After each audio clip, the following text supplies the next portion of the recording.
O episódio que você ouve agora é uma produção da L Assessoria Podcast. Eu sou a Cena. Eu sou a Cena. Eu sou a Cena. O que é ser mulher? O melhor cabelo? O maior? A melhor roupa? A mais cara? Será que essa é aquela que é dificular? Mas quanto custa ser a mulher de verdade? E será que vale a pena ser a mulher de verdade? Não importa o que eles digam, se baixe, mulher. A partir desse momento, se sinta a mulher mais linda do mundo. E quem foi que disse que você não é?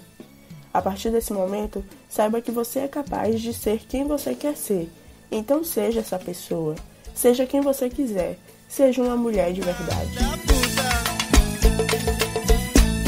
Olá, pagodeiras e pagodeiros. Estou começando com poesia para ativar a nossa conversa. E essa foi uma adaptação minha da poesia de Suja de Fato. Para ninguém esquecer, eu sou Beatriz Almeida. E eu sou Joyce Melo, e essa é a segunda edição do programa Mulher na Cena, um produto do Pagode por Elas, o primeiro canal de comunicação sobre mulheres do pagode baiano. E vocês já estão ligados, né? Que a gente só anda no parquinho com as mulheres mais retadas e talentosas, né não?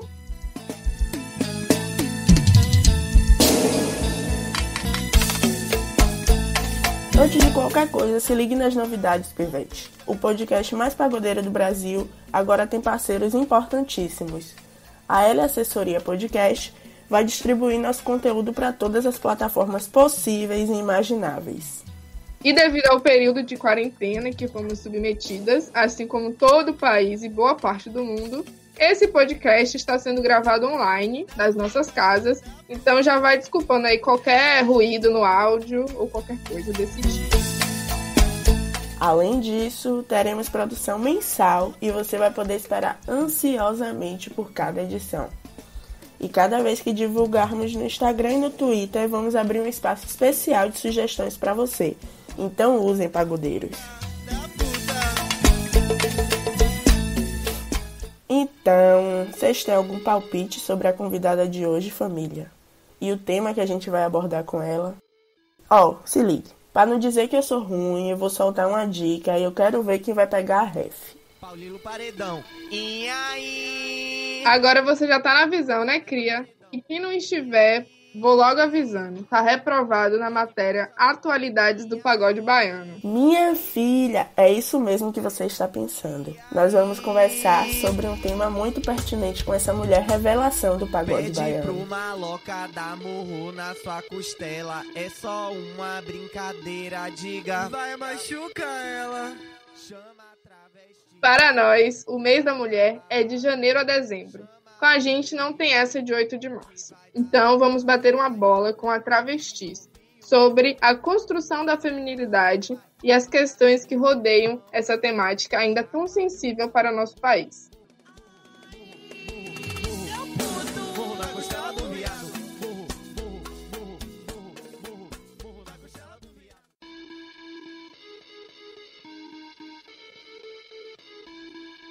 E aí, Bê? Dá um oi para as pagodeiras ouvintes. Se apresente. Certo. Oi, gente. Meu nome é Tertuliana. Eu sou vocalista da banda A Travestis. E, resumidamente, eu sou nascida no interior do Piauí, mas fui criada aqui em Salvador. Morei também um tempo no Rio de Janeiro, onde eu fiz uma faculdade e onde eu comecei algumas carreiras artísticas, né, como DJ, também era cordelista, vendia cordel, assim, na rua, em museu, essas coisas. E também já era compositora através desses cordéis, né, em que eu escrevia letras de músicas e tal. E aí, esse ano passado, voltei para Salvador e vim a me tornar cantora, que na verdade era para divulgar o brigadeiro que eu vendia na praia. E aí se tornou algo que eu não imaginava. E é isso. O famoso brigadeiro da loura, né? Isso, ele mesmo. Conhecidíssimo. E aí, então, já me veio outras perguntas na cabeça e tudo, mas de início, né, eu queria que a gente introduzisse o assunto trazendo não outra pergunta, mas essa, né? Não tem um questionamento melhor do que o que é ser mulher, porque ao longo dos anos, as práticas e os códigos de convivência da sociedade acabaram criando regras, né, para definir o que é ser uma mulher, e nós chamamos esse imaginário comum de feminilidade. Mas ele foi pautado, na maioria das vezes, pela masculinidade, por pessoas que não entendem o que é ser uma mulher. Então, Tertu, fala pra gente, pra você, o que é ser uma mulher no mundo? Eu acho, porque é tudo um eu acho, né? Ninguém tem respostas universais para conceitos. Os conceitos, eles sempre partem de uma perspectiva. Então, da minha perspectiva, das coisas que eu vivi enquanto uma pessoa que se transformou, né? Ou seja, eu fui designada homem ao nascer e passei a me identificar como mulher. Então, tendo visto esses dois lados da moeda, o que eu sinto que mais define o ser mulher, infelizmente, é a misoginia. A partir do momento em que a sociedade te reprime e te inferioriza e sente nojo de você pela sua identidade feminina. E o que é essa identidade feminina? Não é necessariamente você ser feminina, usar rosa, não é nada disso. Porque tem muitas mulheres que nem se identificam com isso. Eu acho que essa identidade feminina é aquilo que foge do padrão cis masculino, entendeu? Quer dizer, é aquilo que não é aquele padrão, o homem e o falocentrismo. O que foge disso, do homem e do falocentrismo, para mim, é o ser mulher. Infelizmente, não é uma definição muito legal, né? O ser mulher, por um lado, para mim, o que diferencia isso é uma opressão que a gente sofre. Mas, por um outro lado, tem um lado maravilhoso do ser mulher, que eu tenho muito orgulho e felicidade. Que ser mulher é uma libertação, é um respiro para a nossa sociedade. A mulher, dentro de várias culturas ancestrais, né, como indígena, afrodescendente e diversas culturas aí pelo mundo ancestrais, a mulher é o centro da sociedade, o centro da espiritualidade, o centro de tantas coisas, porque é o poder do feminino que move tudo.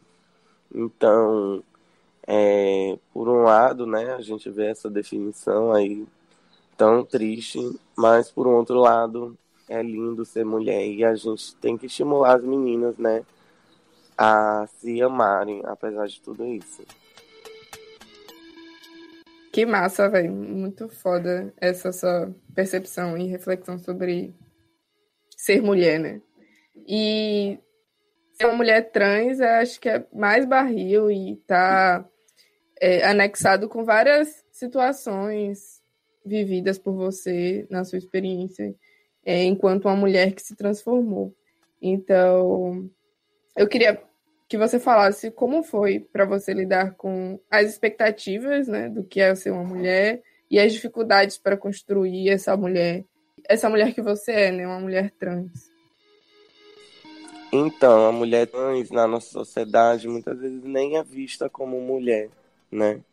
A sociedade coloca ela num lugar de viado, de homem que quer ser mulher, e isso é muito triste. As pessoas não aceitarem nossa autoidentificação, né? Mas, apesar de todas essas dificuldades que eu passei, de pessoas não aceitarem me chamar pelo meu nome social, de risadas, de não conseguir emprego, porque a maioria das pessoas trans, mais de 98% se prostituem, ou seja, emprego formal é uma coisa muito difícil ainda. Apesar de tudo isso, eu acredito que teve uma função, né, para mim passar por tudo isso, porque eu acabo falando muito essa palavra travesti nas minhas músicas, e aí eu tenho uns fãs, crianças, assim, que ficam falando travesti, travesti, quando eu encontro eles em vários lugares, assim. Por exemplo, na Ilha de Gameleira, no Carnaval, veio um monte de criança gritando travesti. E na nossa sociedade a gente vê as pessoas chamando travesti de viado, de traveco. E essa palavra travesti não é muito ensinada às crianças. E eu acho que eu estar batendo no paredão tem um pouco essa função social, né?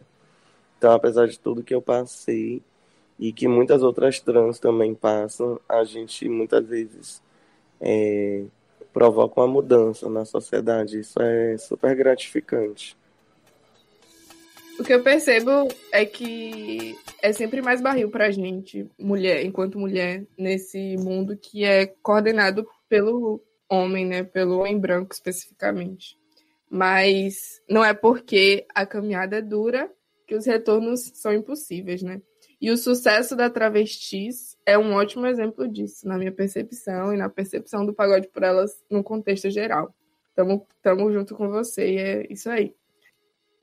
O sucesso que você tem feito é um ótimo exemplo para a gente falar sobre reconhecimento, né? Um reconhecimento que é seu por direito. A mulher não é brincadeira, meus irmãos. Ela gravou a primeira música em novembro de 2019 e hoje está com mais de 10 mil inscritos no YouTube. Quase 14 mil na última atualização que eu acabei de fazer.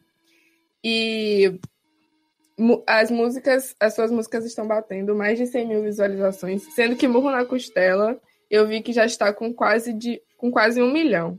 E 34 mil seguidores no Insta em pouco mais de um mês, porque teve sua conta derrubada recentemente, né? Mas esses são alguns números que obrigam o mercado a validar a banda Travestis. E com isso, com esses dados, eu te pergunto como foi o início e como você chegou até o pagode e o que veio antes dele. Como foi o início? O início foi assim, eu trabalhava numa casa que era um abrigo para pessoas trans, né? Como DJ, trabalhava na portaria, fazia de tudo. Ali que eu comecei a me introduzir no mundo da música. Então, eu aprendi a tocar, depois eu aprendi a produzir, né? Porque minhas músicas eu também ajudo a produzir, ajudo a Pacha a produzir e tal.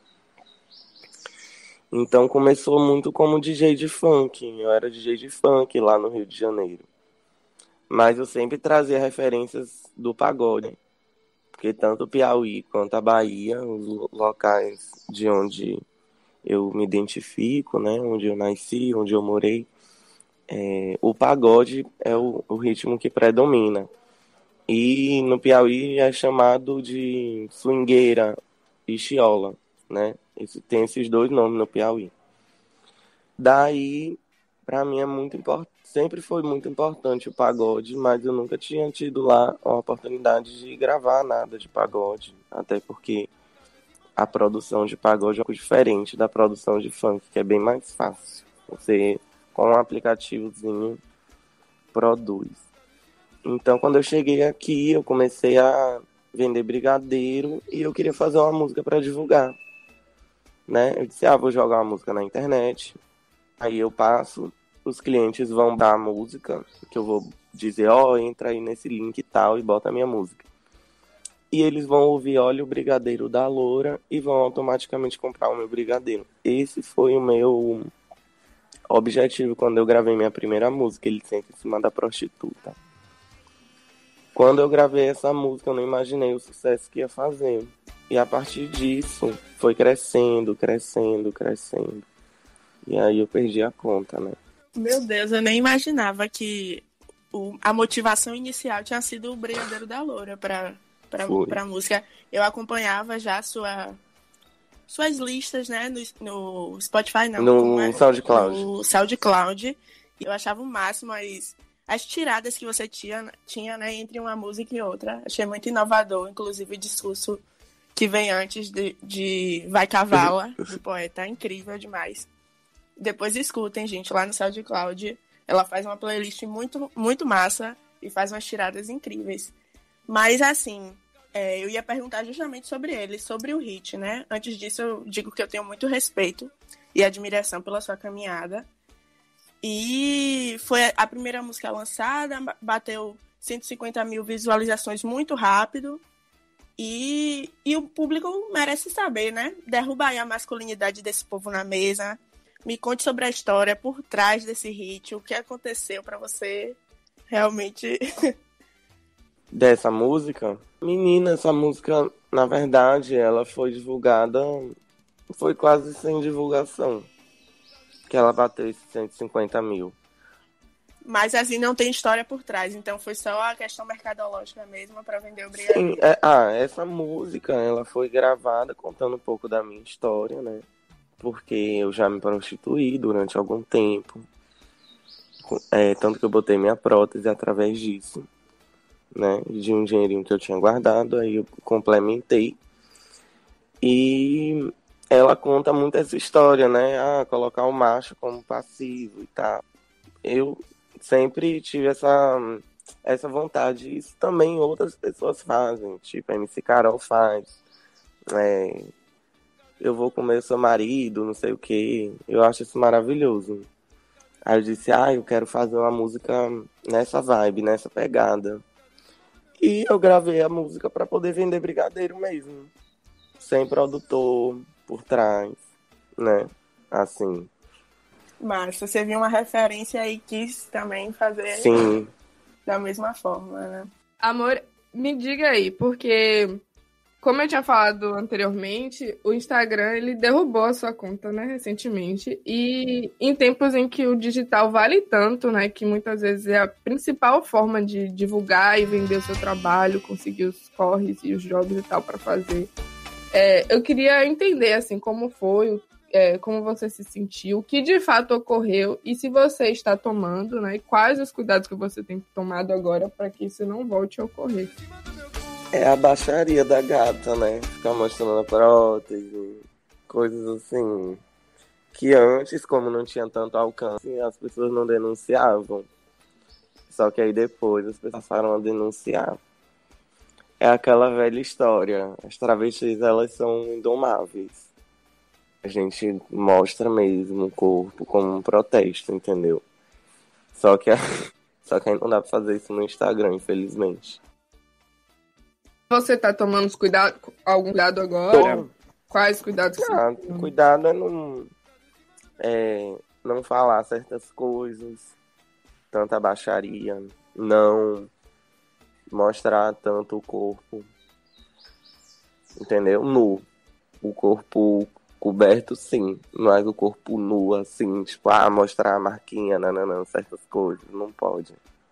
Você sentiu alguma coisa específica, assim, porque hoje, né, Instagram, digital, é tudo, então... Mas como você tem se recuperado também muito rápido, como foi, assim, você esperava também que rapidamente você voltasse pro seu número de seguidores e tal? Não sabia que ia voltar, assim, tão rápido. Eu fiquei triste, né, porque ali tinha tantas publicações que eu perdi, imagens, vídeos que eu perdi. Mas eu acredito que há males que vêm pro bem. Se o meu Instagram foi derrubado naquela hora, talvez tenha sido melhor do que se fosse agora. Imagina se meu Instagram fosse derrubado agora, no meu quarentena. Como é que ia fazer toda uma divulgação para recuperar meu Instagram, entendeu? Pelo menos foi derrubado numa época que foi antes do carnaval. Então ainda teve toda a divulgação em massa do carnaval. Aí depois dos shows que eu tava fazendo... E Pablo Vittar, várias divulgações. Aí meu Instagram voltou, entendeu? Imagine se derrubasse na quarentena. Eu sem conseguir fazer divulgação de nada. Entendeu? Pelo menos foi derrubado no momento certo. É isso aí. A gente tem que ter essa visão positiva das coisas mesmo. Tem algo que falam no empreendedorismo que eu acho muito massa, que é erre rápido pra errar logo. E aí, pra gente que é mulher, tem muito isso, né? Sim. A gente precisa aprender e engolir determinados sapos para conseguir acessar determinados espaços, né? É muito triste não ter a liberdade que a gente gostaria, que a gente tem muitas vezes só nos nossos espaços de segurança, para ser exatamente quem a gente é, para fazer exatamente o que a gente quer. Mas o mercado lá fora não permite isso, né? E eu acho que você já tem conseguido ter visões, ter sacadas muito interessantes e estratégicas do mercado nesse novo local que você assume, né? E aí, com isso, eu queria te perguntar para você como é ser a primeira mulher travesti a comandar uma banda de pagode na história, né? Porque é algo disruptivo.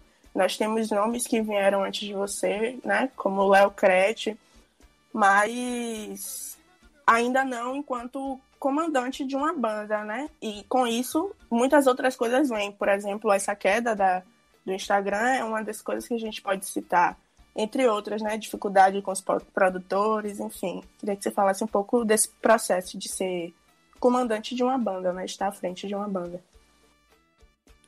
Pois é tão difícil estar à frente de uma banda, porque eu tô no meio do pagode. Eu acho, assim, que eu tô no meio do pagode pra causar alguma mudança mesmo, né? Se eu sou a primeira do pagode a estar à frente de uma banda, imagina, por exemplo, o que eu não represento pro Piauí, por exemplo, onde existe o pagode e praticamente não existe, na verdade, nem banda com mulheres vocalistas. Imagine como a situação lá tá bem mais remota, bem mais... Quando eu cheguei lá foi um escândalo, o pessoal todo chocado, ainda não tava esse sucesso todo, mas o pessoal ficava muito chocado, né? E aqui também não foi diferente não, aqui em Salvador. Todos os contratantes, produtor, todos eles não estão prontos para lidar com o universo LGBT. A verdade é que o mundo do pagode, ele é muito... Como que eu posso dizer? Ele trata como se fosse uma lógica da polícia na favela. Quer dizer, o público é tratado com porrete, com não sei o quê. E, sei lá, eu me sinto mal, às vezes, sabe? De como no evento as pessoas são empurradas. Como, não sei, são coisas que eu não me sinto bem. E que nos eventos LGBTs eu não vejo isso. Eu vejo as pessoas serem tratadas um pouco mais de uma forma humana, sabe? Isso me incomoda muito no mundo do pagode. Essa lógica de polícia e maus tratos aos favelados. Eu acho isso uma coisa absurda. Daí você imagina como é a questão trans. Esses produtores, o meu produtor, Sacramento, os contratantes, todos os contratantes, ninguém nem sabe direito da realidade das pessoas trans, entendeu? Então, eu estou aprendendo muito com eles, mas eles também estão aprendendo muito comigo. Eles são ainda muito ignorantes, né, nessa questão. E eu acho importante que eles aprendam, porque tem que haver esse contato. Eu acho que não é a gente criar um mundo. Por isso que eu gosto eu tenho orgulho de ser ouvida por todos os públicos. O público hétero hoje em dia é um público muito grande meu. E sempre foi, né? O público do Paredão. Então bateu. Ele que me impulsionou, nananã. E é um público que eu digo, não, tem uma função social de estar ali. E as mulheres trans muitas se relacionam com os homens héteros, né? Na maioria das vezes. Então... eu já lido por uma questão sexual com esse homem hétero. E agora estou lidando de uma forma profissional. Que se você for ver as queens, elas têm produtores LGBTs que estão super antenados. Lida com um público mais LGBT também. Então, de certa forma, existe todo uma irmandade, uma coisa. Eu já estou diante de um outro público, mas eu consigo ver coisas que também me deixam indignada, como essa que eu citei, né? Essa forma de tratar o público, essa forma de... Às vezes eu passo mal. é um desafio a mais, né, de todos os outros que você também tem na sua carreira. Sim, é super um desafio para mim e também para esses produtores e para os tratantes, para todo mundo. Então, pode ser uma visão um pouco emocionada minha, mas eu já percebo algumas mudanças nesse mercado, né? Algumas rupturas que as mulheres já têm feito no cenário do pagode baiano aqui em Salvador, com a chegada de algumas novas, como a Dama, como a Travestis, que vem trazendo essas novas roupagens, mas também marcadas pela trajetória das que vieram antes, né? Como a gente já citou alguns nomes aqui. É foda, realmente, assim como o Bia, eu percebo que é um movimento que é incrível, é revolucionário e é muito bom que esteja acontecendo, mas é louco não, eu diria injusto, né? Que só esteja acontecendo agora, visto que com a nossa pesquisa que a gente desenvolveu para o artigo, a gente foi mapeando a quantidade de mulheres que estavam nesse espaço, que estavam buscando o protagonismo, né? Como Léo Crete lá atrás, em 2002, como o Bia já citou, e outras tantas que a gente entrevistou, tanto para o nosso artigo quanto para a reportagem e tal. Então, a gente percebeu como o caminho foi sendo aberto ao longo dos anos por essas mulheres que a gente citou, e como cada uma foi se inserindo, né, buscando esse espaço e, de uma certa forma, abrindo caminho para que você também conseguisse, né, adentrar você e outras tantas que estão chegando agora e construindo um espaço que é de total importância. Então, eu queria que você falasse como é para você perceber esse processo mesmo, né, de referenciar outras mulheres, as que vieram antes, e também, né, de abrir caminhos para as que vêm depois de você, depois de nós, né, e eu já percebo isso, né, que você já é uma referência e com certeza está abrindo espaços, então eu quero que você conte pra gente aí o que é que você percebe desse processo de referenciação. Eu fico muito feliz de ouvir isso, que você me vê como uma referência, porque para mulheres já é uma dificuldade, imagine para LGBTs, né? As pessoas LGBT no pagode muitas vezes como aquele que vai pro palco fazer uma brincadeira, porque o cantor chama, e aquele que vai animar a festa. Mas o protagonismo como cantor, como dançarino fixo de uma banda, você não vê. Então isso é muito triste, né? Como nós somos exploradas e a nossa imagem é explorada, mas ninguém contrata a gente. Então, eu acho que o buraco é mais fundo, né? Quando você fala de mulheres trans.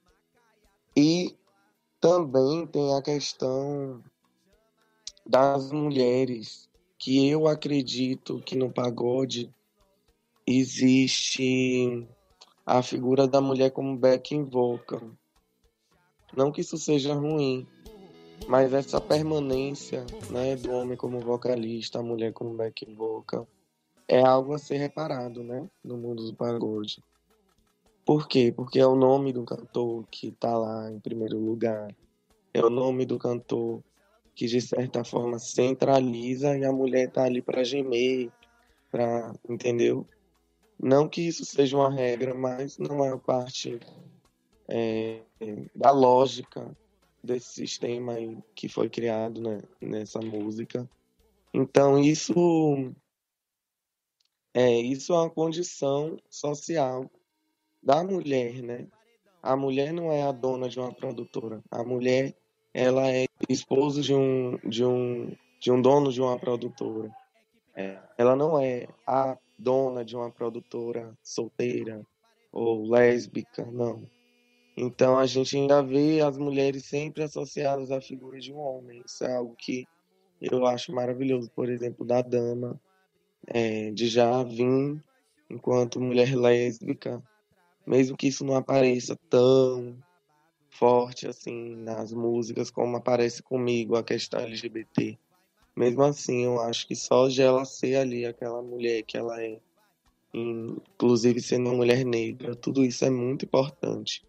A questão das mulheres no pagode e das pessoas LGBTs, elas se aproximam, sendo que a questão das pessoas LGBTs ainda está mais atrás. E se a gente for comparar com o funk, por exemplo, eu vejo muito mais as mulheres fazendo duetos no funk, porque lá não tem isso de backing vocal, né? Então criou-se essa cultura do MC, não o DJ e o MC, são duas pessoas. Então muitas mulheres conseguiram crescer nesse sistema, porque elas não ficam nesse lugar de back, elas conseguem ser MC mesmo e fazer os duetos, e eu acho isso super massa. E é algo que é o meu projeto a partir de agora, fazer duetos com cantores de pagode também. Olha só, você deu um insight para o nosso artigo, viu? Porque a gente pensou e repensou na construção. O que seria o grande fator, assim, diferencial da questão das mulheres do pagode baiano não conseguirem ascender da mesma forma que as mulheres conseguem ascender no funk. Eu tô muito contente com o seu insight. É porque eu sou DJ de funk, né? Eu vivi essa cultura também do funk. Show de bola. Eu ia falar isso, rapaz, parece que você tá alinhadíssima com a nossa pesquisa, parece até que leu o artigo, né? Porque foi muito um questionamento da gente de trazer, a gente não encontrou pesquisas que trouxessem a mulher enquanto protagonista, e aí você foi falando, eu fui ficando em êxtase, assim, porque a gente também traz a comparação do funk, a gente não tinha conseguido essa percepção do motivo que para as meninas talvez seja mais fácil, além de ser o eixo Rio-São Paulo, né? Mas, assim, o bagulho é louco pra gente, a gente já tá ligado nisso, que é muito mais difícil. Mas, cada vez mais, eu me convenço que só tem mulher talentosa na Bahia. E o que falta pra gente é a oportunidade, porque quando a oportunidade chega, pipoco não acerta. E olha o exemplo, uma mulher incrível, inteligente, talentosa, que tá estourando, tá encontrando seu caminho ao sol. Pois é. Falta mesmo oportunidade, falou tudo. É Diga. sim. E é dessa forma. Para nós, o caminho só é possível potencializando umas às outras, sendo estratégicas, porque os homens estão todos os dias sendo estratégicos entre eles. Nós estamos chegando ao fim da edição desse programa do Mulher na Cena. E para finalizar com o astral lá em cima, a última pergunta é sobre sucesso. Me conte aí, Tertu, sobre as suas conquistas, vai, minha irmã. Me conte sobre esse carnaval babadeiro da Travestis, no trio da Pablo Vittar. Como foi isso? Como foi esse babado que aconteceu? Foi maravilhoso. A Pablo, ela postou no Instagram minha música, Morro na Costela, e logo depois ela veio falar comigo no Instagram e me convidou. Eu fiquei super feliz, porque foi uma coisa tão natural, sabe? E eu acho que as coisas, quando elas têm que acontecer, elas acontecem. E eu não esperava, mas acabei realizando um sonho, porque eu sou muito Vittar Lover. Muito. Há anos, assim, eu faço fazendo faxina, ouvindo Pablo Vittar. Faço o dia escutando Pablo Vittar, os CDs dela, desde o primeiro CD que ela lançou, então sou muito fã. E poder conhecer ela, falar com ela, tudo isso pra mim foi uma realização. E esse carnaval foi incrível. Eu puxei um trio Nordeste de Amaralina, conheci também Aretusa Love, Luiz e os Alquimistas. Foi assim, uma coisa maravilhosa. Eu fiquei toda boba de poder cantar com ela e ver que o público ali também tava pra ver a Travestis, e o pessoal ficou louco quando tocou a Travesti.